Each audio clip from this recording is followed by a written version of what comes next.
Hey guys, it's Kelly Cottam here, and I'm going to give this another go. This is my third attempt at doing this. Now, if Elijah wakes up, unfortunately, I'm going to have to cut this. If Shiloh wakes up, then I might actually get away with carrying on this video. The reason that I want to do this video is because I'm having to bring down the page on Forced Adoption Exposed. My reason for this is because there are campaigners out there who troll. A majority of the pages, doesn't matter what page you're in, has been infiltrated by social services, government, agents of the state, etc., etc., etc., etc. Now, Forced Adoption Exposed was created because of two of my children that were taken, and I didn't understand the process. I found myself on placement orders, and I turned to social media to ask for help, and I was just absolutely bombarded with fear-mongering and runaway and social services are kidnappers, and it sort of stops you working with the system. Now, I'm not here to talk about state kidnapping. I'm here to prevent people from either turning to the system, or if they find themselves in that situation, on how to deal with the system. Now, this isn't for those who have children who have already been adopted. That's going to be another video with a separate matter. This is for those who have yet to come face to face with social services or are currently going through the system. I'm not a solicitor. I'm not a social worker. I have no qualifications within this area other than having a psychology degree, and I'm not a psychologist. I'm a mum and a person who's been through this system. So if I just sort of explain, you might sort of understand a bit, and as I sort of go through this, I'm going to sort of touch down, and literally from the moment you sort of receive notification from social services through to the sort of processes that you might go through, there's going to be some bits that I still don't know myself, but this will give you the general gist and hopefully break it down to prevent children from going into foster care, let alone going for forced adoption. Now, as some people sort of know, I was a removed child. Now, it was actually my own nan who did this. So I understand what it's like to have a bond broken with your mother. My mum did actually stop the adoption on me, and I grew up with my dad and my stepmom and visited my biological mum every other weekend. Now, when I was 9 years old, I was interviewed by social services on a false allegation with my father, and it turned out that it was just a malicious phone call from one of my mum's husband's ex-wife. It gets confusing. And then when I was 14, I watched the Just Say No video and ended up breaking down into tears, and finally explained that I was also going through sexual abuse as a child, and I entered into that system. I wasn't at risk. They didn't remove me. Nothing sort of happened. In fact, actually, apart from the police, social services pretty much called me a liar and attention seeker. My next experience with social services was when I was 15, and I was actually the one who turned to them for help. Again, I didn't understand the system. I ended up in foster care. Nobody explained the system that I was in, and I was pregnant, and they terminated my baby. Now, as a result of this, I've pretty much earmarked my entire career into challenging the system with social services. It doesn't work. It doesn't work because it's not exactly created to work, which is why I want to educate you on the minefields of social services. And if you can understand the process that you're in, and if you can understand how you work, your emotions, how maybe you can get manipulated, and if you can arm yourself with these tools, then hopefully then you should be able to come through the other side with your family intact. So I know it's really, really hard for people to understand this, but you're in the devil's playground. You know, this is the devil's world as it stands at the moment. Whether you believe that he exists or not is up to you. But his greatest trick was to convince you that he doesn't exist. And, you know, the Lord's objective is to keep us together. And, you know, this system is designed to break families, I'm afraid. It's not there to help you. It's not there to support you in any way, shape or form. And this is sort of what I want to explain to you. Now, social services is basically an organisation that it's actually a private company, but it's meant to run under government.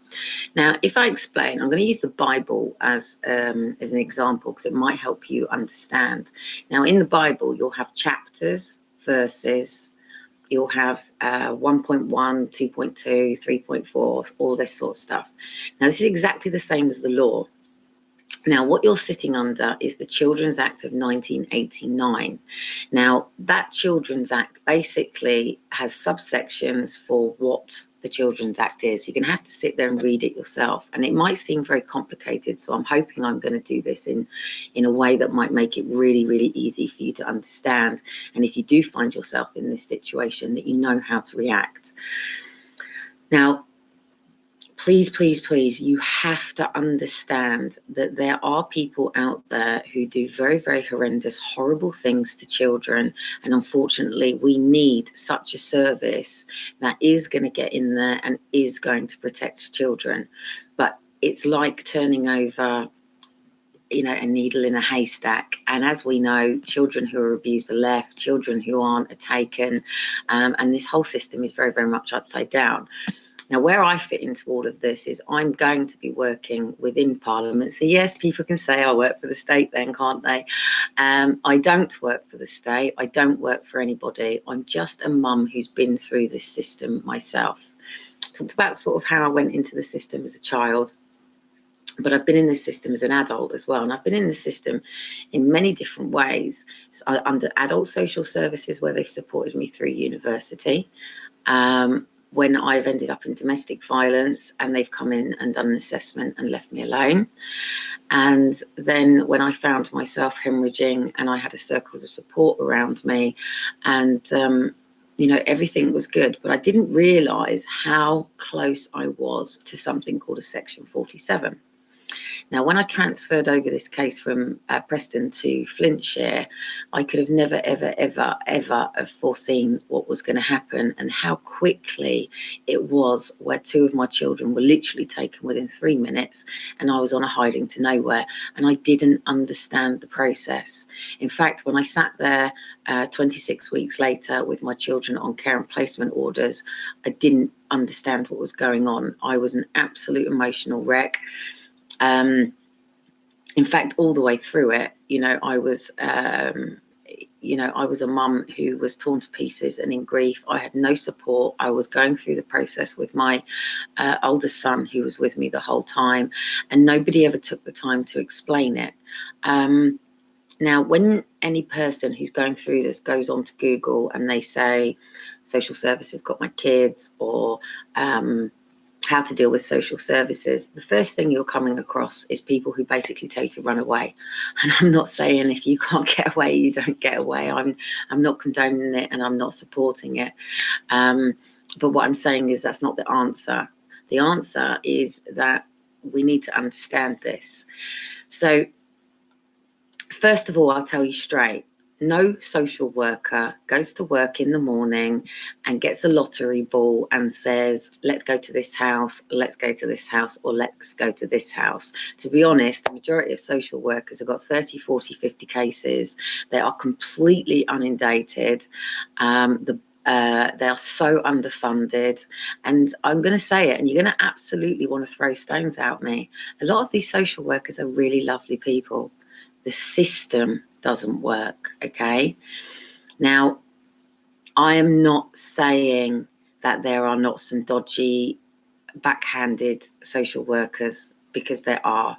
And there is process going on at the moment to get in and deal with this matter. And I am also not telling you that children are not abused in foster care, because we have proof that they are, and we know this is happening. And this is why I feel that it's more urgent to educate you on what this system does, how it works. And that way, if you find yourself in that situation, rather than like I've even read messages, I tell my social worker, she's this, she's that, she's that. You've lost your kids. If you're standing there telling social workers to fuck off and get off of your door, you've lost your kids. It's just as simple as that. Now, you must have to come from a point of view that it's not social services that are going, hey, you're having a really bad time. Let's have a coffee. Let's have a chat. Let's see what we can do. That's not what's happening, because it's not coming from a social services point of view. It's coming from a child protection point of view. Now, I'm going to get my phone out because I'm not legal. And what I don't want to do is give you something and then all of a sudden double check and go, oh my goodness, I said that, completely wrong or something. So the website that I'm on at the moment is called the Child and Law Advice. And now, as people know, in 2012, 2 of my children were taken for forced adoption. But since then, I've had 2 other children, and I've been through this process twice. In fact, I'm still on Children in Need right now. In fact, my social worker, my children's social worker, knows that I'm doing this. And one of the reasons that I'm having to pull myself out of some of the things is because there are campaigners out there who really do not support that I'm about solutions. And also with the Edward Timpson matter, for showing him what a 26-week process feels like, I've peeved off a particular person and she's made false allegations to social services. Now, it's lucky that the social worker knows what I'm about and was expecting this, so they actually came to speak to me about it rather than going through their process. But I have to protect my children, and unfortunately I'm not protecting my children from social services in this matter. I'm protecting them from parents who've got a vendetta and aren't happy that I've got my children, and I'm protecting them from campaigners who are trolling and want to cause some form of challenge in my life right now. Unfortunately, you don't know who my children's father is, and he's really not happy, and he's dealing with the matter in his own way. So I've got in front of me, and I think this is really important, even if you have been through the process and you didn't understand the process, because it might help you realise why things went so wrong. I don't think it helps you to just point fingers and say social services are kidnappers. That's not taking personal responsibility. That's creating blame, and all that's going to do is keep you in a loop. It isn't going to help you to be on pages where they're just all shouting and screaming about social workers. All that's going to do is make you angry. All that's going to do is push you further and further and further away from the solutions. For those who have children have been adopted, there is solutions coming your way. But again, as I've said, this is for people who are going to find themselves in that situation or are currently in this process and don't know what the frick is going on, okay? So if I just explain that social services have got a duty to assess any referral that comes to them. As I've said, because I've just seen some people have come on, and I will answer any questions at the end if I have the answers or help you understand something. I promise I will do that. But this I want to sort of explain. Now, the reason that people come to social services is because, one, they turn to them themselves. Now, I want to cover this in another video later on, because the only reason that people go to social services themselves is because something's going on in their lives, they don't know who to turn to, and they don't know sort of what to do. Well, children's social service is not the answer. That's like going to a restaurant where you know full well that they've failed their health and safety, and you're going to eat from a plate that's going to make you very ill. Now, adult social services, it's a pretty different matter. So if you turn to adult social services, one, you've got to be really on the high spectrum because the budget just can't cater for anything. But one of the things that's missing with this is when you're involved with children's social services, you should actually have an adult social worker and an advocate with you. And if you haven't, then I suggest you request that you do.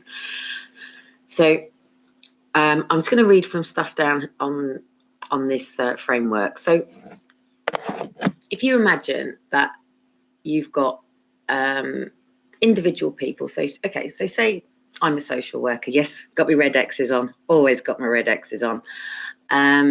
If you imagine that I'm a social worker and I don't know you, I don't know you from Adam. I don't know who you are. I don't know what you're about. I don't know what your family is like. I don't have a crystal ball.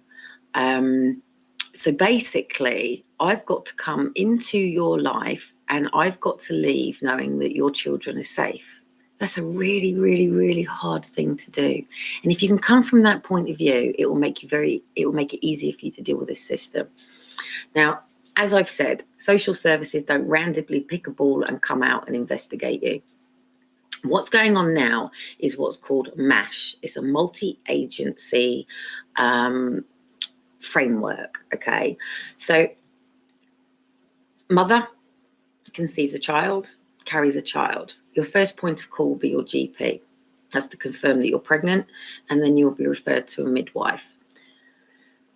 Midwives also have child protection midwives, and then your next sort of point of call is a, what do you call them?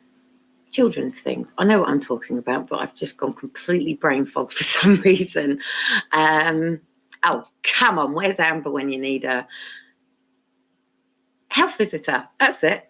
And pretty much a health visitor is with you until your child is pretty much 5. And then, of course, you've got the education system. Now, a social worker is an information gatherer. They are a witness, okay? Now, I'm still working on the underlying qualifications that are behind social services within their degrees. In fact, actually, I'm in and out of the university, sitting in some of the cases just to sort of learn their framework a little bit better. But the only way social services will come to your door, basically, is because somebody has brought a referral to them. Now, it could be that you've just pissed your neighbour off and your neighbour has got an absolute vendetta against you and picks up the phone and goes, so-and-so, so-and-so, I've just seen her walking down the street with her child and she's just giving her a backhand up. Or so-and-so, so-and-so. And do you know what, right? Those people who do that, you're evil. Evil, evil, evil. And I hope the Lord deals with you in a way, because what this is doing is kicking parents onto a hiding to nowhere. The other way they'll come into your life is you can end up in a conflict with you and your partner. You may separate.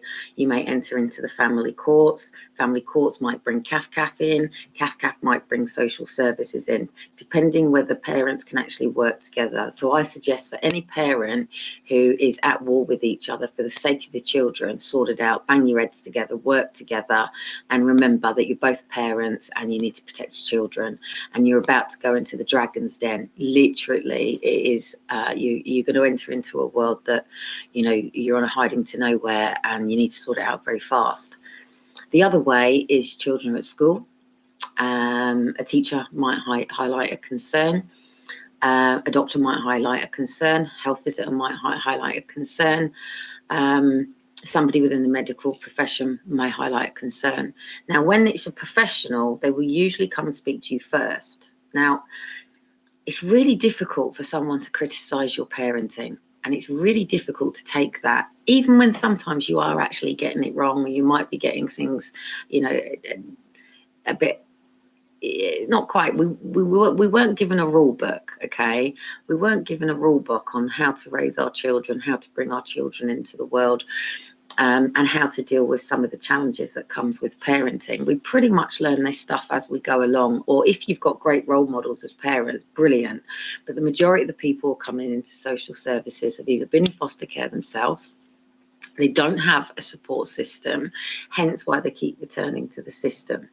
And it's normal, you know, if somebody who's been in foster care, who doesn't have parents, the system is equally their parent and they tend to turn to them.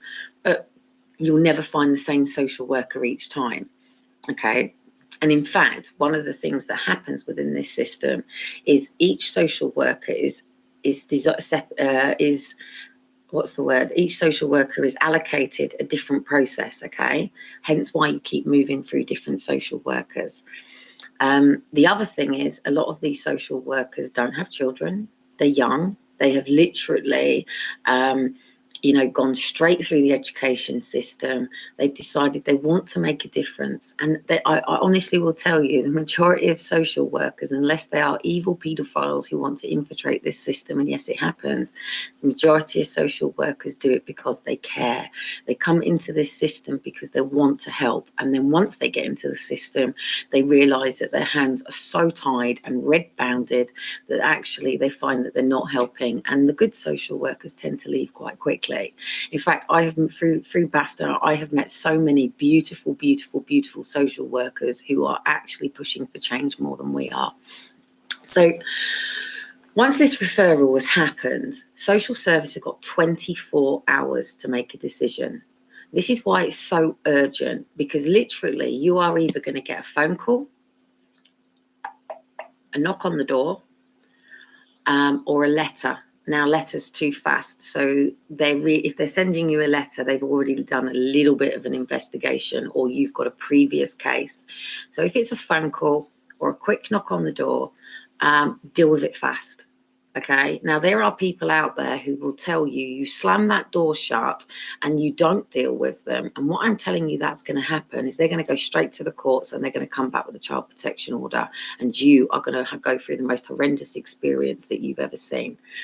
So, yes, think of them as vampires as they knock on the door. But you've got to basically convince somebody who doesn't know you, who's never met you before, that you're okay. So if you get knock on your door, hi, I'm social worker, I'm from so-and-so, so-and-so, we've had a bit of a referral, would you mind if I come in? If you go, fuck off, yeah, and you slam that door shut, they're going to go, whoa, hang on a minute, what have we got here? Wow, hang on, is that child safe?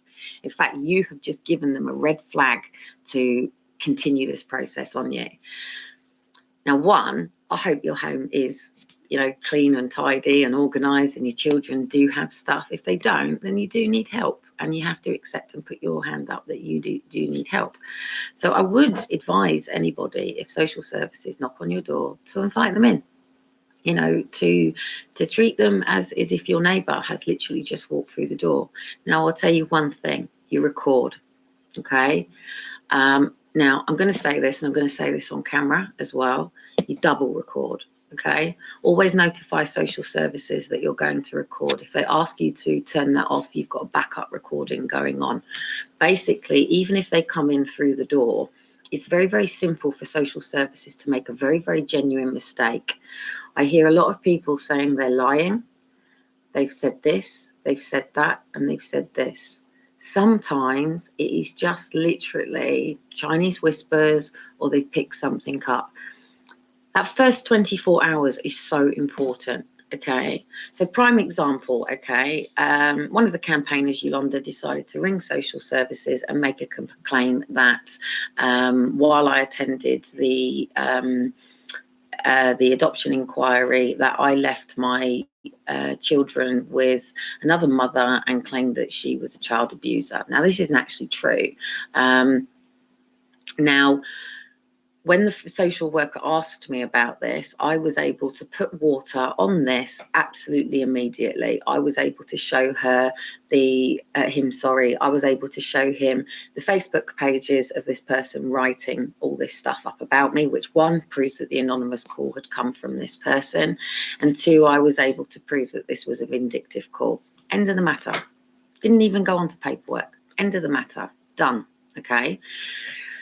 Now, if it is a really, really serious allegation, then you've got to calm down immediately, okay? If I come into you and I say to you, you're a paedophile, okay, what is your first reaction? I'm not a fucking paedophile. Well, you've just given them grounds to think that you've got mental health, okay? Or if somebody comes through your door and basically calls you a shit mum, you're going to take this personally, okay? And this is the I say the word trick. This is the skill that you've got to utilize immediately, okay? Is when somebody starts pointing fingers at you and accusing you of something that you haven't done, your automatic reaction is to become very defensive. And once you become defensive, you're putting yourself in a situation where that social worker then, again, red rag to a bull, flags go up, and they're assessing you. So literally from the moment the social worker walks through the door, they're looking at everything, okay? They're looking at, are there coats on the pegs for the children? They're looking for how many shoes the children have. They're scanning your area. Have you got appropriate toys for the children? Is the property clean? They also do have permission, or they can ask you to even look through your kitchen cupboards. Have you got food? Is there bedding for the children? Do you have all the basic needs? Now, social services work under what's called Maslow. Now, Google it. Maslow's hierarchy of needs. So they're basically looking to see, are the children's needs being met? Do they have a home? Do they have their own space? Now, you can still have your children with you and be in a one-bedroom flat with 2 children, as I am now. So they're not going to penalise you for these things, okay? But they are looking for things like, is it unhygienic? Are the children having food? How do you deal with your children when you need to discipline them? And they have a right to ask you these questions, okay? Okay, they don't quite have a right to ask you, okay? You have a right to a private life, and you do have a right to tell them that you're not going to engage. But I am going to tell you, by doing this, you could actually put yourself in a process that could have been prevented immediately. Now, if social services coming to the door and that allegation is true, I'd advise you to put your hands up and admit it and get the help that you need, okay? And there are systems that will help you. Another way that social services can come to you is if you and your partner are having an argument, police will knock on your door. So it's not always just through social services, okay? As with my removal with me and Elijah the other day, back in September, that was a police officer that detained me and Elijah, and then they contacted social services, okay? So it can come in from that way as well. Now, social services do not have the power to remove your children. They have no jurisdiction and no power whatsoever to remove children. How a removal is done is either one, you sign a Section 20, which means that you have handed over your children. And yes, they can manipulate you into actually signing. And this is where you've got to understand what you're doing. The other thing is the police can order a child protection order. And that means they've got 72 hours, okay? I'm going to explain that in full in a minute. And then obviously they gather all of the information and they go to the courts, and the courts grants the removal. So if a social worker knocks on your door and she is on your own, she is not there to take your child, okay? Now, if a social worker knocks on the door and she has 2 police officers, it will tend to be 2 social workers and 2 police officers. Then I would advise you to seriously calm down. Remember that these police officers and social workers are coming from a mindset that you are a potential risk to your child. Okay? So if you are shouting, screaming, and ranting and raging about social workers are this, you're that, all the corruption, chances are they're going to section you and take your kids anyway, okay? Now, it is very difficult, okay? Now, with my removal out here, once I knew that removal was coming, I grabbed my son out the buggy and ran under a camera. Now, it's lucky I did, because everything happened under cameras. All the body cameras has been pulled up. But what that police officer did to me is, when he said to me, "What's your problem?" I said, "Hang on a minute. You know, police have already taken 2 of my children." His response was, "This is your 3rd, right?" So what that did is that put me in fight and flight, okay? Fight and flight, I should say. I could have just stood there, okay? And I probably could have calmed the situation down, but I bolted, okay? And I grabbed my son and I held and called for a safe zone. Now, even though I was detained and my son was taken, officially, I should have been detained for 28 days, and my son should have officially now been sitting on care and placement orders. But I knew what to do. This was the difference. When Aaron and Faith were taken, I didn't know what to do. When Elijah was taken, I knew what to do. And I'm going to sit down and as you know, I'm writing a book. So I'm going to put that process together properly, because this system's going to keep going. And in 5-10 years, if we don't get this changed, people are still going to need the same advice. Okay. So hypothetically, somebody's made an allegation against you. You've got the general, just quick, phone call, knock on the door, and you've been able to diffuse a situation. Okay. And you might have some form of proof that shows that that's not what it was. And don't give them any more information than what they are asking for, okay? Don't sit down and give them your whole timeline of your life. Don't sit down and say, well, blah, blah, blah. They are not your friend, okay? If they're sitting down and having a conversation, a chat with you, they are not your friend. You answer their question and only their question, and stick only to that point that they are trying to make, okay? And you diffuse it as quick as possible. But again, as I've said, if it's true, then deal with it, take responsibility, and make the changes that you've got to make. And you've got time to do so. It can seem really, really urgent. We all know what it's like for one of our kids to dart out of a shop and we've lost sight of them for just a few seconds. We all know that pit in our stomach, okay? So if you find yourself in this situation where removal has happened, again, you can get your children back. I don't talk about a lot of the cases that I've dealt with where we've done this, but all I've done is I've changed the parents' attitude. I haven't done anything with the paperwork. I haven't argued anything. I haven't gone into court. I've just changed the parents' perception and their attitude, and we've changed the entire outcome just by that one attitude change, okay? So there's a new thing now called legal planning. Now, that gives you more time. So rather than going straight to the courts, you've now got this process now called legal planning, okay? So if you haven't just had a phone call or a knock on the door, you'll receive a letter. This letter will say, we have cause for concerns for the welfare of your child. We would like to meet you on so-and-so date, or we would like you to come here to their office and speak to them. That's all well and good, but straight away to you, that's just created some form of animosity, okay? At the bottom in black capital letters, it will say, if you do not respond to this letter, we will have the powers to go to the court and remove your child. It's like a bailiff letter, okay? If they're going to legal planning, they're not actually intending to remove your child, because they're intending to work with you.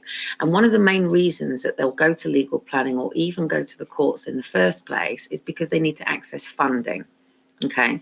When you sit in a normal social services meeting, they don't have the budget, okay?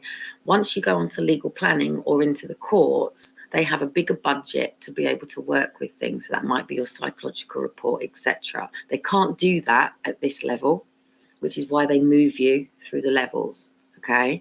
And once you're aware of that, you don't have to be so fearful of the process, okay? And once you're aware of how the court system works, you don't have to be so fearful of the process. So basically, once a social worker has any information, they've got 24 hours. So you've got 24 hours to shut that down. Okay, now if you don't shut that down, what they're going to move towards is a section 17. Now I'm still on the computer, but I'm just going to pull something up so I can read it, line for line. I've got the Children's Act of 1989 in front of me, and I've got section 17. So section 17, so like I've said, reading like the Bible, the laws are Children's Act. So this is about the children in this country, and this was created in 1989, which needs updating, okay? Now, section 17, so it's like Children's Act, point 1, point 2, point 3, blah, blah, blah. So this is point 17. So this is provisions for social services for children in need and their families and others, okay? So it shall be a general duty for every local authority to safeguard and promote the welfare of a child within the area who are in need. And there's more about that. You can read about that over on... I'm just going to find you because I've got my screen in front of me. So basically, oh, where have you all gone now? I've lost you again, have I? Oh, please tell me I haven't just shut you down. I have, haven't I? No, I haven't. You're there on YouTube. There you go. So basically, that section 17 gives them the power, okay, to assess whether there are needs within your family, okay? Now, a lot of people can come under social services because take physical, sexual, and emotional abuse away from that, okay? Now, physical, sexual, emotional abuse will go straight to a child protection order, okay? You've got 72 hours. I'll explain that again in a minute. Let me stick with the section 17. So section 17 gives the social worker the power to investigate you, basically. Now, they will ask you to sign a freedom of request. Now, what they're doing, they've got, I think it's 46 days or something like that. So basically, they've gone past that first 24 hours, which says that, you know, a flag has come up and they've got cause of concerns to investigate you. Come from a humble point of view, okay? You must humble yourself. Bow down to win. I urge you this. Bow down to win. You fight them, you're going to lose your children. Bow down to win. Come from a point of view that is saying that you understand that they have a very difficult job. You will be completely transparent. You are open to any of their questions. You will answer any of their questions and you will work with them in any way, shape, or form. You have an attitude like that, you've already kept your children. I guarantee you this. Okay. The only reason you're going to learn them is because to lose them is because you're clashing with them. You're not getting on with the social worker. The social worker can't work with you, can't get through to you. They think you're holding things back. And that's when you then push yourself into a different situation. Okay. So now what they'll do is they'll have a meeting where you're not in attendance. Okay. And it's basically called a statutory meeting. And this is coming under their framework. So they will come together with now, GPs don't tend to always attend because basically nobody's paying their bill to do so. Have an amazing relationship with your GP. Always advise you to have a great relationship with your GP. So they will invite the police. They will invite your doctor to comment on, to make any comments. They will invite the health visitor, a midwife if midwife is needed. They will invite probation. They make it sound bad as well because they always invite probation, even if you haven't got probation, and any education and any people that are around you. And then what they do around that table is each person has to write a report. So the GP will write a report on whether you've been attending, whether you attend appointments. And if you've never been to the GP, you're just a healthy person, aren't you? But with your doctor's notes, and freedom of request will have to pull this in as well. And they can't do anything without freedom of request. Now, if you know that you've got information that's incorrect on your file, you can go to the freedom of request and have this omitted. It can be done. You've just got to follow the process. Now, basically, they'll go around the table. This is without you there, remember. So they'll go around the table. They'll gather any information. They're still under a section 17 at the moment. Now, if anything comes up, this is when they are jumping to what's called a section 47. And I'll read this to you now. So the section 47 gives the local authority the duty to investigate, okay? And it can subject to an emergency protection order or a police protection order. Now, in the case of when I was first on child protection, when I had Elijah, I mean, I stood my ground, yeah? You do have to stand your ground to a point. Firmly, controlled, assertive, eloquently if you can do. Telling them to fuck off isn't going to work. Telling them you're a bunch of fucking cunts isn't going to work. Fuck off, your paperwork is incorrect isn't going to work. What you have to actually say, and I've done this, okay, because they did this with Dean and they brought things forward. Dean's 40 now, and they brought things forward from when Dean was 17. I said, with all due respect, is this relevant right now? And that was it. Pushed to the side. Okay. Now, that was in a child protection meeting, by the way. So basically, that statutory meeting, they'll then come back and then they're going to go to another process, or they're going to close it. Okay. So if it all goes around the table and everybody goes, everything's fine, it's good, you know, hands down, you know, this family's cool, don't worry about it, that will close at that point. Okay. Now, if it doesn't close at that point, you will then get a lovely little letter that says that you were invited to a child protection conference. Okay. Now, again, that letter will have in black letters underneath, if you do not attend this meeting, we will have the power to go to the courts and have a removal, okay? You're on a hiding to nowhere already. If you back out of this, then it sort of makes them think that there's something, you know, not quite amiss. If you work with this, if you need help, you actually probably find you might actually get the help that you need. If you don't engage with them as a normal human being, then it gives them cause for concern straight away.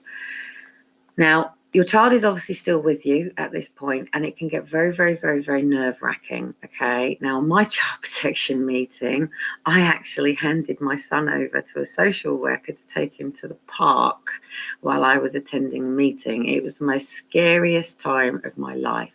Because here in the UK, and I can't talk about any other country, but here in the UK, we pretty much are one of the only countries that have forced adoption.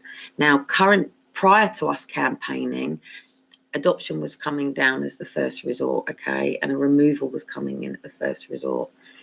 Now, since us campaigning, James Mumby, bless his cotton socks, who's leaving us in 3 months' time, who's the president of the family division, asserted that adoption must be the last resort, okay, and removal must be the last resort.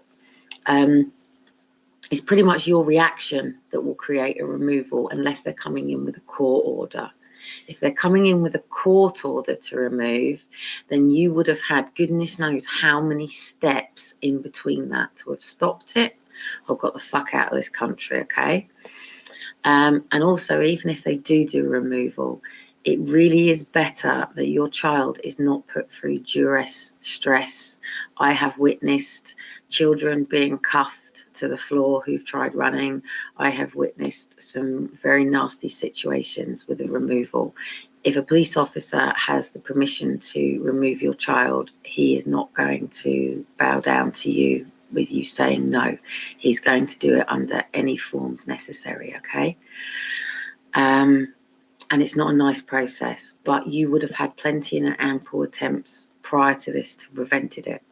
Okay, I can hear one of my children murmuring, so if I have to cut off, I do apologise, and I'll keep this video up because there's a lot of content in it. I might just cut it out, and then I will continue with the courts.